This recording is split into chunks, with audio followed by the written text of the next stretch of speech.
And what is up, guys? Welcome back to the channel. We are diving even farther into our Java tutorials here, into our pseudocode. Now, we haven't written a word of Java yet, but that's totally okay. That's totally fine. Don't freak out. I promise it's gonna be okay.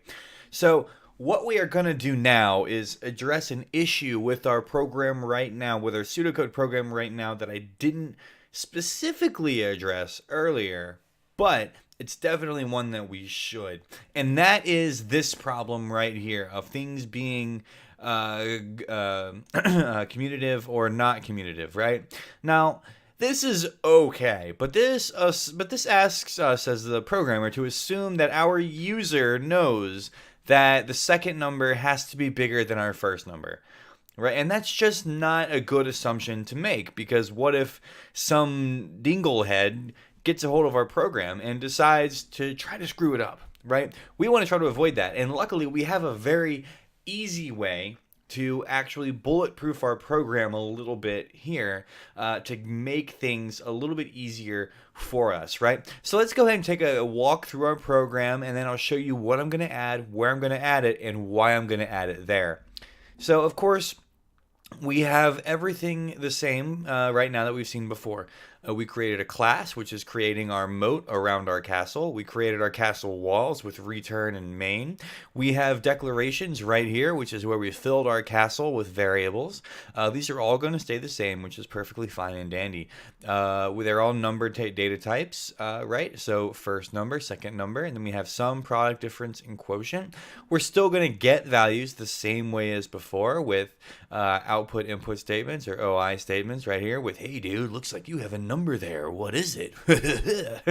I like that voice. I don't know why I like that voice so much. That voice is going to come back a lot over the course of these tutorials.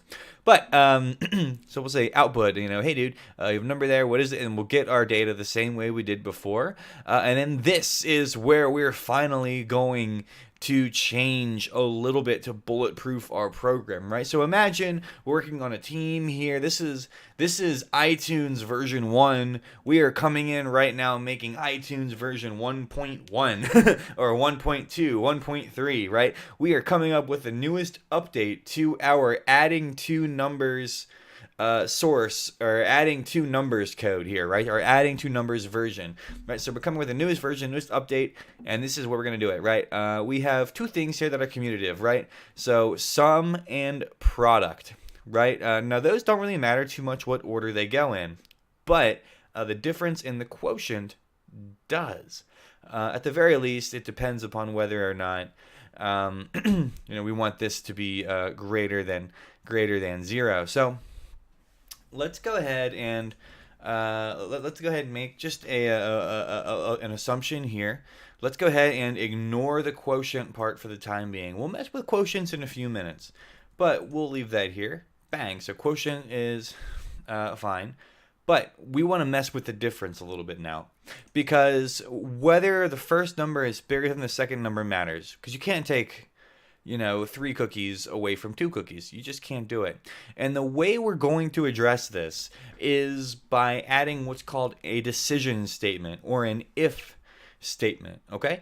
And we're going to do that using our relational operator. So we have if, right? If second number is greater than our first number, right? If second number is greater than our first number, right? And then we'll actually go ahead and throw another operator in here, equal to, right? Because we'll go ahead and make these do the same thing, because it won't make a difference either way. We'll say if it is greater than or equal to our first number, right? If it's greater than our first number, then the difference is going to be equal to this. Okay? So if second number is greater than first number, then we will subtract it this way. Right? And then we can actually get rid of this comment entirely.